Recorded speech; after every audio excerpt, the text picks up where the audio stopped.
আসসালামু আলাইকুম everyone, welcome my ইফরানা kitchen. সবাই কেমন আছেন? আশা করছি আলহামদুলিল্লাহ ভালো আছেন। আজ আমি মজাদার নবাবী সেমাই রান্না করব। এই সেমাইটা কিন্তু খুবই মজাদার, খুবই সুস্বাদু, খুবই মজাদার একটা ডেজার্ট। অবশ্যই করে খাবেন, খুব ভালো লাগবে। এটা চাল রাতে করে রাখলে ঈদের দিন খেতে কিন্তু খুবই মজাদার, বা আপনি মেহমান আসার আগের দিন রাত্রে করে রাখলেন, পরের দিন সকালে দিলেন। এটা খুব মজা লাগে, বা যখন খাবেন তার ২-৩ ঘন্টা আগে করে নিলেও হয়। এখন একটি প্যান আমি চুলায় বসিয়ে দিয়েছি, তাতে দিয়ে দিব ২ চামচ ঘি, বা বাটারও দিতে পারেন। আমি ঘি বাটা ২ চামচ মিলিয়ে দিয়েছি। আর হাফ কাপ পরিমাণে কিশমিশ, কাজু বাদাম, পেস্তা বাদাম, কাঠবাদাম সবকিছু মিলে একসাথে দিয়ে একটু ভেজে নিব। ব্রাউন কালার করব না, হালকা ভাবে ভেজে নিব যাতে তিতা ভাবটা না হয়। এটা কিন্তু খুব সুস্বাদু একটা সেমাই, সব সেমাই থেকে খুব মজাদার একটি সেমাই। প্রতিটা সেমাই ভালো করে রান্না করলে খুব বেশি মজা লাগে, কিন্তু এটা কিন্তু একটু আলাদা একটা স্বাদ।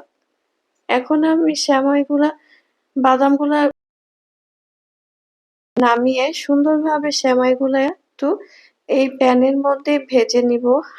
একটু সামান্য ফুড কালার দিয়ে দিয়েছিলাম। ৩-৪ মিনিট ভেজে নেওয়ার পরে চিনি দিয়ে দিলাম হাফ কাপ। হাফ কাপ দিয়ে আবার ৩-৪ মিনিট সুন্দরভাবে ভেজে নিব, যাতে সেমাইটা নিচে না লেগে যায়, ব্রাউন কালার না হয়ে যায়। অনবরত নাড়াচাড়া করতে হবে, আর সেমাইটা একদমই মচমচে হয়ে যাবে সুন্দরভাবে। আর আমি অফলাইনে হাফ কাপ গুঁড়া দুধ দিয়ে দিয়েছিলাম। সেটা আমার বাচ্চাদের জন্য এতটাই দুষ্ট, আমি দেখাতে পারিনি, তাই আবার ৪ চামচ দিয়ে আপনাদের দেখিয়ে দিলাম। সুন্দরভাবে একটু গুঁড়া দুধ দিয়ে নেড়ে ছেড়ে নামিয়ে ফেলতে হবে, না হলে কিন্তু একদম দুধটা পড়ে গেলে ভালো লাগবে না। জাস্ট মিক্সড করে নামিয়ে নিতে হবে। এখন সেমাইটা সাইডে রেখে দিলাম। ১ লিটার দুধকে সুন্দরভাবে ফুটিয়ে আমি রেখে দিয়েছিলাম। এখন সেই দুধটা সুন্দরভাবে একটি প্যানের মধ্যে দিয়ে ৪ চামচ পরিমাণে আমি কাস্টার্ড পাউডার দিয়ে দিয়েছি। ৪ চামচ পরিমাণে চিনি দিয়েছি, কারণ আমি চিনিটা সেমাইতে দিয়েছি। আর দিয়ে দিলাম হাফ কাপ পরিমাণে গুঁড়া দুধ। সুন্দরভাবে হ্যান্ড বিটার দিয়ে নাড়াচাড়া করে নিব, যাতে কোনো বাবলস না থাকে। এটা খুব সুন্দরভাবে মিক্সড করে নিতে হবে। আর চুলাটা কিন্তু অবশ্যই অন থাকবে তখন। আর হাফ কাপ দিয়ে দিব এক কনডেন্স মিল্ক। এটা কিন্তু অনেকক্ষণ পর মিক্সড করার পর ৩ মিনিট পরে এটা দেওয়া হচ্ছে এখন। এখন এটা দিয়ে খুব সুন্দরভাবে নেড়েচেড়ে নিব। এখন দিয়ে দিলাম রেড কাউ ক্রিম। আপনারা ইচ্ছে করলে ডানো ক্রিমটাও দিতে পারবেন। এই ক্রিমটা দেওয়ার পরেই কিন্তু সুন্দরভাবে ঘনত্বটা আস্তে আস্তে সুন্দরভাবে ক্রিম হয়ে যাবে।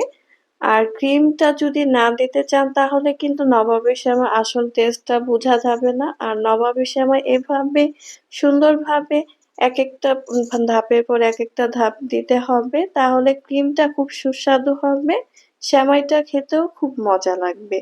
এখন আস্তে আস্তে এটা একদম ঘন করে নিব। আপনারা ইচ্ছে করলে অবশ্যই এখানে দিতে পারেন ১ চামচ কেওড়া জল। আর like, comment, share, subscribe, follow করে আমার পাশে থাকবেন। ৩ থেকে ৪টে জাফরান পাপড়ি দিয়ে দিতে পারেন, তাহলে সুন্দর একটি ফ্লেভার আসবে। আর আমি ক্রিমটা দিয়েছি হাফ কাপ ১ লিটারে। আর আপনারা ২ লিটার পরিমাণে বানালে অবশ্যই এখানে দিয়ে দিবেন ২ কাপ পরিমাণে। আর সেমাই নিয়েছি ৫০০ গ্রাম পরিমাণে। সেমাইটা সুন্দরভাবে কিন্তু রেখে দিয়েছি, ঠান্ডা হয়ে গেছে। আর ক্রিমটাও সুন্দরভাবে রেডি হয়ে গেল। এখন সেমাইটা অর্ধেক পরিমাণে দিয়ে দিব আমি ডিশের মধ্যে, যে ২৫০ গ্রাম পরিমাণে এখানে দিয়ে দিব নিচে, আর ২৫০ গ্রাম রাখবো। এখন ক্রিমটা সুন্দরভাবে ঢেলে দিব সেমাইয়ের উপরে। এটা একদম হাই হিট গরম থাকবে না, তার থেকে আরেকটু কম গরম থাকবে। সুন্দরভাবে এখন এটা একদম ডিশটা নেড়েচেড়ে একদম সেমাইয়ের সাথে মিক্সড করে নিব। এখন উপরে লেয়ারটা দিয়ে দিব। যে সেমাইটা আছে আরো 250 গ্রাম পরিমাণ একদম সমানভাবে দিয়ে দিব। আর ২ টা ভাগ একদম সমান ভাবে করতে হবে যাতে নিচেও সমানভাবে যায়, উপরেও সমানভাবে থাকে। ইচ্ছে করলে আপনি আর বেশি পরিমাণে করলে আরেকটা লেয়ার দিয়ে ওইভাবে সেমাই দিয়ে দিতে পারেন। আর এখন আমার উপরে লেয়ারটা দেওয়া হয়ে গেছে। এখন আমি ডেকোরেশন করে নিব যে কাজু বাদাম, পেস্তা বাদাম, কিশমিশ ভেজে রেখেছিলাম সেটা। এটা খেতে কিন্তু খুবই মজাদার আর এত সুন্দর ঘিয়ের ঘ্রাণ, এত সুন্দর ফ্লেভার যে অবশ্যই না করে খেলে বুঝবেন না। আর এটা ফ্রিজে রেখে দিয়েছিলাম ২ ঘন্টা রেস্টে, তারপর ফিরে আসলাম। দেখেন খুবই সুন্দর, মজাদার খেতে, খুবই ভালো লাগে। আর এটা ২ ঘন্টা পরের থেকেও আরো বেশি সময়ের পরেও কিন্তু আরো বেশি মজা লাগে। যতটা সময় হবে মানে রাত্রে করে রাখলে সকালে আরো বেশি মজা লাগে।